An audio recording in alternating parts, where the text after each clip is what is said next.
ఒకటే లెక్క. ఎవరికి ఉండే గౌరవము, ఎవరికి ఉండే స్థానము వాళ్ళకు ఉంటుంది. ప్రజలు కూడా అందరినీ గౌరవంగానే చూస్తారు. పార్టీలు ఘర్షణ పడవచ్చు, కానీ ప్రజలు ఎందుకు గౌరవించరండి? ఎవరైనా కానీ ఎవరి గౌరవాన్ని తొలగించలేరు. అది గుర్తించడం చాలా అవసరం. చట్టబద్ధంగా చేసే పనులు వేరు. చట్టబద్ధంగా ఒక విచారణ చేస్తాము, లేకపోతే గత మీద అంటే అది మీరు చేసుకోవచ్చు. కానీ ఏదో వ్యక్తిత్వాన్ని తగ్గిస్తామనుకుంటే ఎవరి వ్యక్తిత్వాన్ని, ఎవరి స్థానాన్ని ఎవ్వరు ఏమి చెయ్యలేరు. అలాంటివన్నీ కొన్నిసార్లు బెడిసి కొట్టే అవకాశం కూడా ఉంటుంది. కొన్నిసార్లు సింపతి కూడా తెచ్చిపెట్టే అవకాశం ఉంటుంది. అది గతంలో ఇప్పుడు రెండు రాష్ట్రాల్లో అయినా కేంద్రంలో అయినా ఎక్కడైనా అంతే. ఇందిరాగాంధీ ఎమర్జెన్సీ పెట్టిందని ప్రజలు ఘోరంగా ఓడించారు.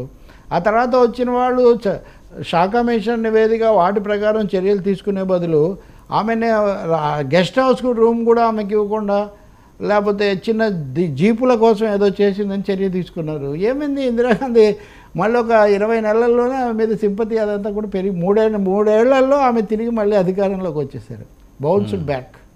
సో ఎప్పుడైనా కానీ వెంజన్స్, కక్ష సాధింపు చేస్తున్నారు అనే భావం ప్రజల్లో కలిగితే మటుకు అది సానుభూతి రూపంలోకి వచ్చేస్తుంది. అంటే డెమోక్రటిక్ స్పిరిట్ ఇక్కడ చాలా ముఖ్యం. అది బయట ఎలా ఉన్నా కనీసం హౌస్లో ఉన్న శాసనసభ ప్రాంగణంలో అయినా పాటించడం చాలా అవసరం కదా. ఆయన గది లేకపోతే ఆయన వాడేటటువంటి సదుపాయాలు, సమావేశమయ్యే అవకాశం అవన్నీ లేకుండా చేయటం ఎందుకు? బట్ చివరి మాట ఏంటంటే అసెంబ్లీ కార్యాలయం అలాగే ప్రభుత్వం ఏం వివరణ ఇస్తాయో కూడా ఒకసారి చూడాలి. తాత్కాలికంగా మేము మార్చామంటారా? అంటే ముందు అయితే అసెంబ్లీ సెషన్స్కి ముందు అదే లాభ ఇచ్చారండి. సో ఇప్పుడు సడన్గా చేంజ్ చేశారు అన్నది ఇది ఖచ్చితంగా కుట్రకోణమే. గతం నుంచి కూడా అదే ఉంటున్నదట. నేను చెప్తున్నా కదా, అంటే వీ డోంట్ కేర్ కేసీఆర్ అనే ఒక మెసేజ్ ఇవ్వాలనేది. ఎన్నికల్లో వీ డోంట్ కేర్ అని రాజకీయంగా మీరు అనొచ్చు, కానీ ఒక మనిషిగా, ఒక వ్యక్తిగా, ఒక నాయకుడుగా, అలాగే ప్రతిపక్ష నాయకుడుగా, సుదీర్ఘకాలం ముఖ్యమంత్రిగా ఆయనకుండే స్థానాన్ని మీరు ఎలా డోంట్ కేర్ చేస్తారు? You should care. You should care the opposition, you should care the opposition leader, you should care the former chief minister. అందులో ఇంకా రెండో అభిప్రాయం ఏం లేదు.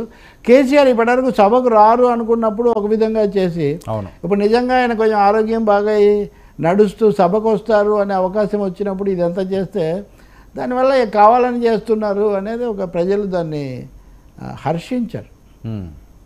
మనం కూడా హర్షించాం. సో ఈ ఎఫెక్ట్ ఖచ్చితంగా ఇది ఇక్కడతో ఆగదు. సరిదిద్దుకుంటే చిన్న చిన్న విషయాల్లో, చిలిపి విషయాల్లో ఇట్లాంటి వాటికి పోతే అవి పెద్ద ఫలితాలకు దారితీస్తాయి, పెద్ద ప్రభావం చూపిస్తాయి. ఇలాంటి వాటిని పద్ధతి ప్రకారం వెళ్ళారనుకోండి, అప్పుడు రాజకీయాలను బట్టి నడుస్తుంది. సార్, రేపు కేసీఆర్ గారు అసెంబ్లీలో అడుగు పెడితే ఈరోజు గవర్నర్ ప్రసంగానికి అయితే ఆయన